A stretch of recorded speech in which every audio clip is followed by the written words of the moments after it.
All right, go. Sorry. We're talking about Final Fantasy IX for context. Hi, everyone. Yeah. Riku part. Oh, you can choose between Sword and Riku. Yeah. Alright. That's pretty neat, so you can go back. Why would you want to? That's true. Do I want to vibrate on? Yeah, I like it, kind of. Riku may be infuriating, but I mean, so is Sora. Okay, but like, is the story through? Is there like really low points in the story? In Final Fantasy IX? Yeah. Like, are there parts that drag? And if so, are they frequent or? I don't think so.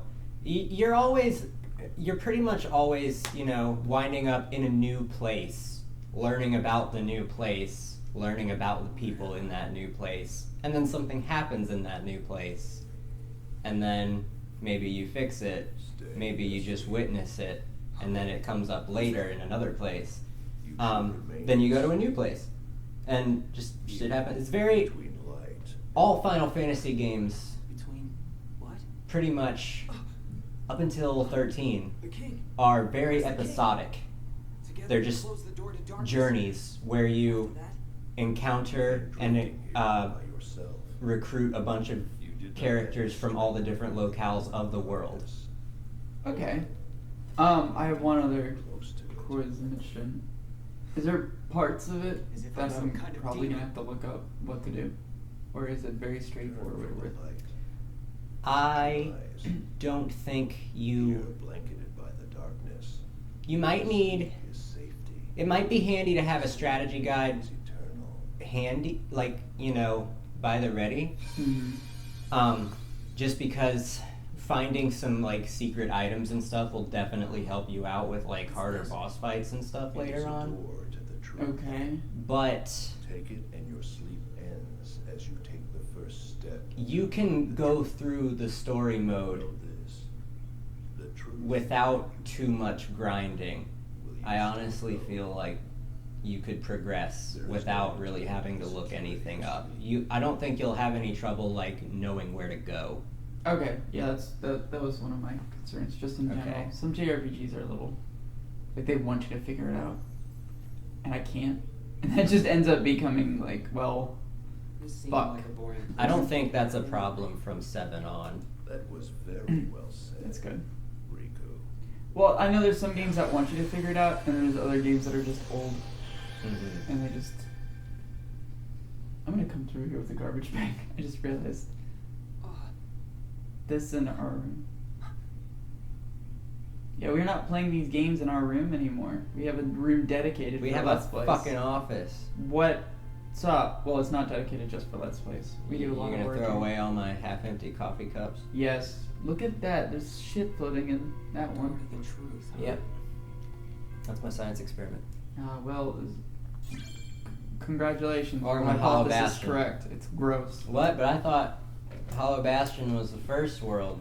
I mean the last world. You're going backwards. Right. Because I'm Oh, Rick. for real? I'm Riku. Oh, Ow. I have a question about this game instead of a Look how he different holds game. the sword. He's so cool. What? And it's a bat. It's not a keyblade. It's just a blade. Question. Is this running? Oh wait, let me not save over that. Yeah. Is this running concurrently with? Kind of, sort of. It's you'll come to understand like when it's taking place as it Okay. progresses. Cool. But it kind of starts off like a little after the first Sora's part starts. Oh, so it is concurrent, just not with the very beginning. Right. Okay, cool. I just didn't know if it was concurrent or if this is happening after Sora's shit. I mean, Riku has his own shit going on, of course, but the thing that will tie it together with Sora's part, for the most part, is everything that happens with Vexen. Okay. Is it? We already figured this out. God, it said Hollow Bastion on the card. Oh yeah. Now Riku's gotta learn all the shit that we already God know. damn it. Are they gonna just, like, speed through it? Because... Well, yada yada yada. Riku doesn't linger on shit and misunderstand everything and question it all. Okay, I already like Riku better. In this game, at least. I feel like they're different characters every fucking game. I didn't hate Sora in the first one, did I? No, I didn't. Sora was legitimately a child in the first game. Yeah. In this game, Haley Joel Osment is like in his mid-20s, and it's like, what? You're not a kid anymore. You're just infuriating. Like, I don't know. If they kept switching out... Well, no, because Sora actually is that age now. But in Chain of Memories, he's not supposed to be that age. He's still the same age as in the first game. So, God, they should... They could have gotten to sound alike. I think they should have. I really do. Because it's not good. It's a problem with casting, yeah. They didn't get Hayden Panettiere back for Kyrie after a while. Well, now that I think about it, there's a few examples in animation where they have kept the same actor and it hasn't fucked shit up. Usually it's when the character ages with the actor. Yeah. But I'm actually remembering of an adult voicing a child and then voicing them as a young adult and then now voicing them as a full adult. Who? How to Train Your Dragon, Jay Baruchel. He's always been... Oh, yeah. Yeah. The thing I love about those movies is, Whoa. with most sequels, it feels like it's like... With live action, you're kind of limited with... If you're doing like a sequel that comes out 2 years later, it can be like right after, or it can be, you know, maybe 2 years later. Usually people stick to whatever the time frame is from real life. Yeah. And that's understandable because, you know, actors age and shit. But like, if you're doing a reboot, of course, you have a lot of times, or not a reboot, but like a sequel a decade later. Like Blade Runner. Yeah. You kind of have to set it further in the future. Although Blade Runner, if I recall correctly, is set even further in the future because people live longer and age less. Yeah.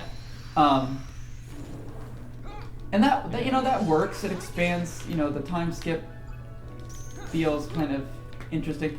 But like, when it comes to animation, I think two perfect examples is The Incredibles, which takes place... Incredibles 2 takes place right after Incredibles.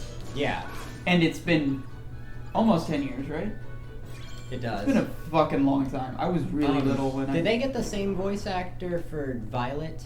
Everyone but Dash has the same voice actor. That's what I thought. Okay. Does Violet sound a lot older to you?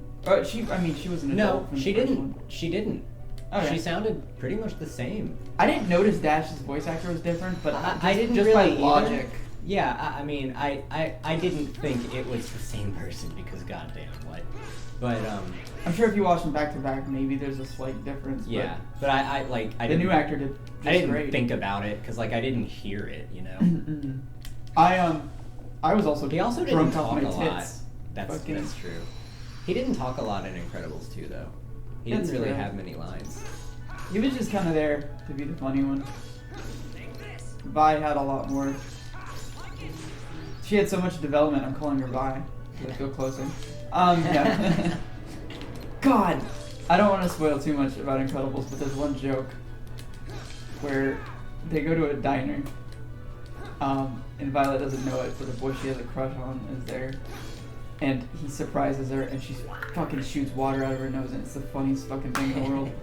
Anyways, okay, but Incredibles 2 came out, you know, almost a decade later, or over a decade. I don't know.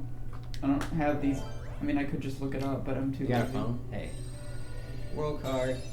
Take this one, bitch. I don't want to get distracted again from what I was trying to say. But How to Train Your Dragon does the opposite. You know, the sequels are not that far apart, but they take place so far apart from each other. But because of that, with The Incredibles, the idea of superheroes, yeah, you kind of want to see what their next... it's like every day's an adventure with superheroes. But when you're living in a fantasy world that's supposed to be, you know, not our world, but with supervillains all the time, the dangers are not usually as present. You see this in like a lot of TV series with set in fantasy worlds, like Game of Thrones and stuff like that. Full disclosure, I've not made it past like 4 episodes of Game of Thrones just because of multiple reasons. The show is great from what I've seen. It's just I'm distracted by everything else. And also, it's a massive fucking commitment. Yeah. I told my dad I would watch it with him because he loves Game of Thrones. He's already spoiled half the shit for me. My dad doesn't. I've had a lot of stuff spoiled just through, culture. Yeah. But I mean, it's something that I still do plan on watching one day. Like I said, it's just such a big commitment. But I will do it one day, I swear. I will. The Flash show fucking spoils Game of Thrones, and I'm like, how do you do that? That's fucked up, man. It was a fucking hilarious joke though, because you don't even need to know Game of Thrones, and I won't say the full spoiler because I'm not, there we go. Bitch. But favorite random joke. In it, the Flash is he needs to catch up. I'm not gonna spoil the Flash either, but there's a plot reason. He wants to catch up on his favorite shows.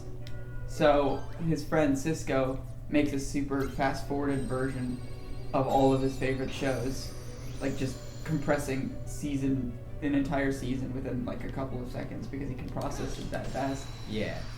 And he was watching Game of Thrones and he goes, "Oh, blah blah blah died. Oh, he's back." And it's the like. That's great. I love that joke. But. Yeah, but what I'm saying is, in a fantasy setting, downtime makes the world feel more real. Superheroes are kind of a little more, like every day you're stopping some giant threat. That fits with the genre a little better. But when you're dealing with like high fantasy of like medieval worlds and stuff like that, or even science fantasy, it really helps to have that downtime. Yeah. Because it makes the events feel bigger. Where with superheroes, it's kind of like ridiculousness. Like, of course, these events are happening right after each other. Also, superheroes generally age the same way we do and stuff like that. And usually, which is funny considering they've always been like around since like the fucking 40s. Exactly. But like the idea of superheroes is, well, that's actually a big thing though. Like, Bruce Wayne as Batman, people fucking love Bruce Wayne as Batman so much they don't want to let go of him. So, you gotta believe that all this crazy shit happens within Bruce's lifetime for him to be involved in it. Right. Where in a fantasy world, you can have, like, someone's ancestor has done shit, and you know what I mean? And it's still cool, but the idea of lineage is more important in a fantasy world than it is in a superhero world. Yeah. Also, you can have characters age for, like, thousands of years, because why not? It's a fantasy world. Exactly. Yeah, you can have immortal characters or really, really old characters. And it's more of the norm. In superhero worlds, superheroes are supposed to be special. And that's why these few people have, been involved in such big events. But in a fantasy world, you want to see people get older.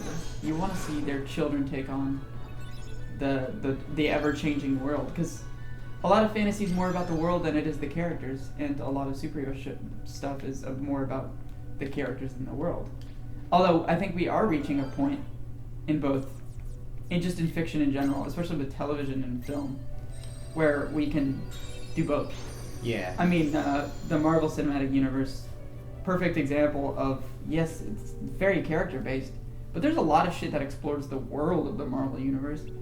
That's my number one reason for still watching Agents of S.H.I.E.L.D. is I think the world building is fantastic.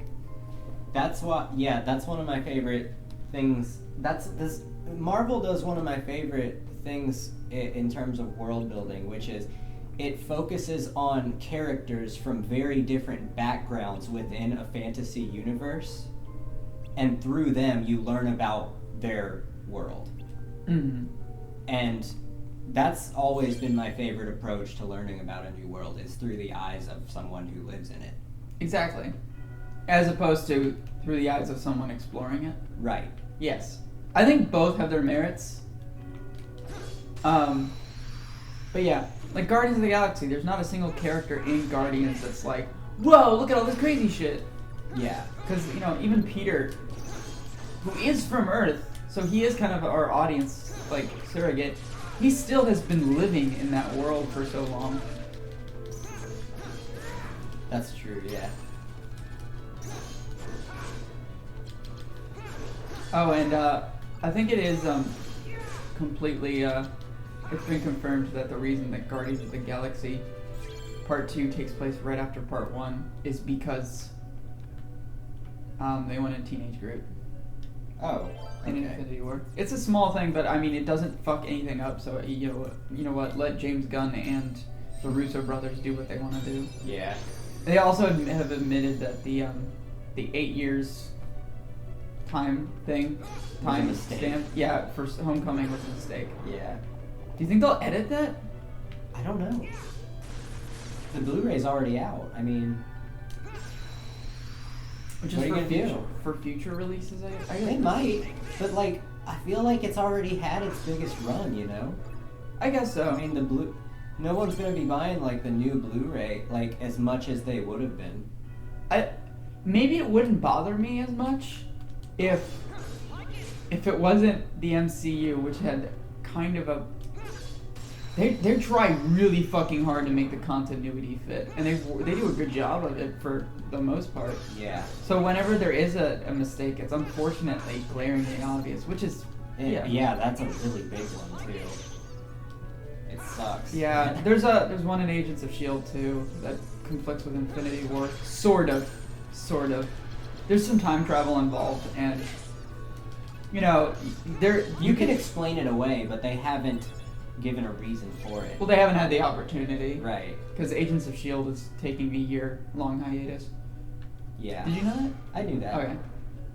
Yeah, they're taking a break until around the time Avengers 4 comes out, right? Yeah, somebody says that there's a rumor going around. I don't know if it's stupid, like, just, you know. But the reason that they're waiting so long is they're waiting for Skull redesigns from Captain Marvel so that they can have Skrulls in the next of okay. Agents of S.H.I.E.L.D., which would be pretty cool. They could be just waiting for Avengers 4 so they can tie into it. Yeah. Yeah, that would be, you know, a universe changing thing. Yeah. So, and the whole I don't want to say spoilers. It's definitely going to be interesting to see, because I've heard what all the weird shit that Agents of S.H.I.E.L.D. is doing so far. I think it's going to be really interesting to see how they tie in all the shit that they've already set up with the shit that's going on in Infinity War and Avengers 4.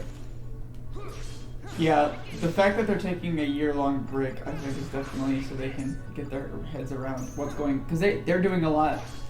And Marvel's doing a lot, so it's probably just better for them. I think they've got more to juggle than people who were working on Infinity War, honestly. Yeah. Well, there are some minor, I don't want to say plot holes, but certain things that do need a fucking explanation. Don't spoil it, because you didn't spoil Game of Thrones, so you can't spoil a newer show. Yeah. No, I'm saying about certain things between Marvel movies. Oh, okay. I don't care about the movies. Particularly, Should've seen them all by now. Ragnarok and Infinity War have a bit of a discrepancy. And that was 110% just... It sucks, but it's like, it happens because of... Like, there's a reason that Taika Waititi didn't know a lot about Infinity War. It is 100%, like, a necessary precaution not to tell people who don't need to absolutely know what's going on in Infinity War. Yeah. Unfortunately, you get some shit about the Infinity Gauntlet. It's kind of like, wait, why is there a fake Infinity Gauntlet when it was built during Ragnarok for Thanos? Yeah, but see, I feel like that kind of stuff should be caught by there should be people, and there should be continuity police, essentially, that work for Marvel Studios, and they should catch that kind of shit. Maybe they're under really strict contract not to share any spoilers, but they can talk to Kevin Feige, who already knows all the big shit. What I'm saying is, shouldn't they get to see and approve the final cut of the film and say, hey, this is not 8 years, or hey, what's all that shit with the gauntlet? You know what I mean? They should have a continuity police. I totally agree with you. I totally agree with you that it should be some of these fucking... yeah, that shit is... That stuff like that is a huge red flag. It hasn't been... an issue that's actually bothered me, because the movies have been, really fucking good, so I can excuse it. But the only reason it's glaring is because they've done such a good job. Yeah, and I'm just saying, I'd love for them to fix it in the future.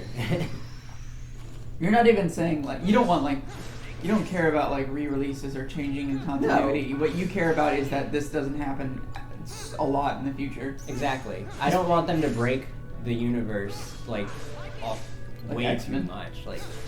You can't explain away the 8 years later. You can't. Like, in universe, you just can't. So that's forever scarred. I mean, you can say the subtitle itself is just not right. Yeah. Which, I mean, is what they did.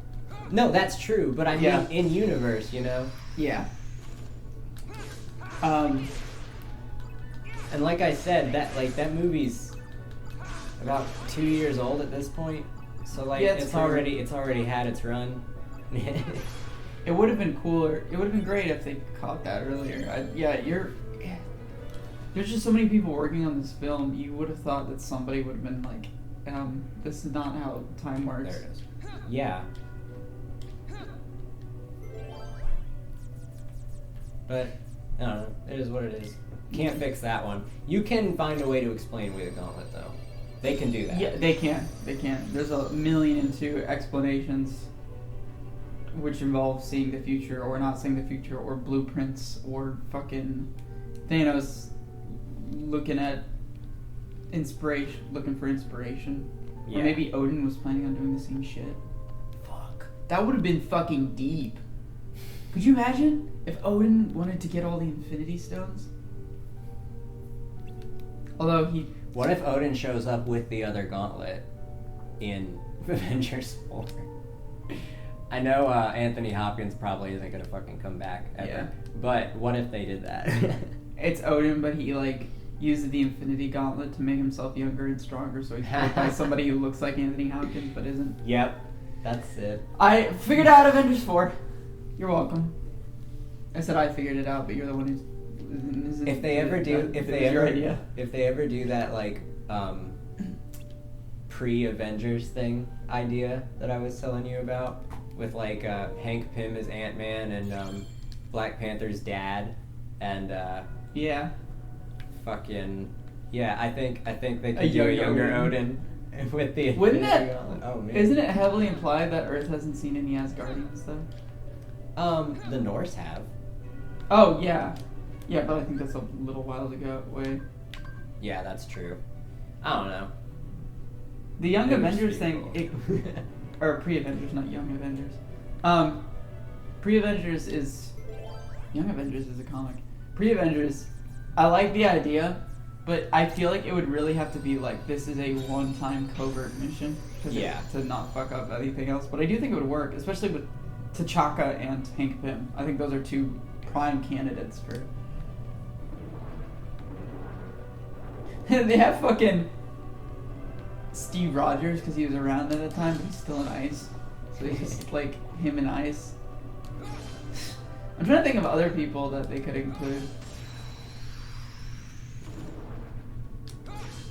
Did we already talk about how X-Men could possibly fit into this new Marvel universe? Oh, they're going through with it. X-Men being in this universe? In the Marvel universe? Yeah, Fox went with Disney. Well, I know that, but does that mean that we're getting the X-Men in the Marvel universe? Yes, absolutely. All right, are we getting them as the X-Men, or are we going to get the characters separately? We don't know yet. All we know is that it's happening in some way, shape, or form. All right, you know what that means. Speculate. What?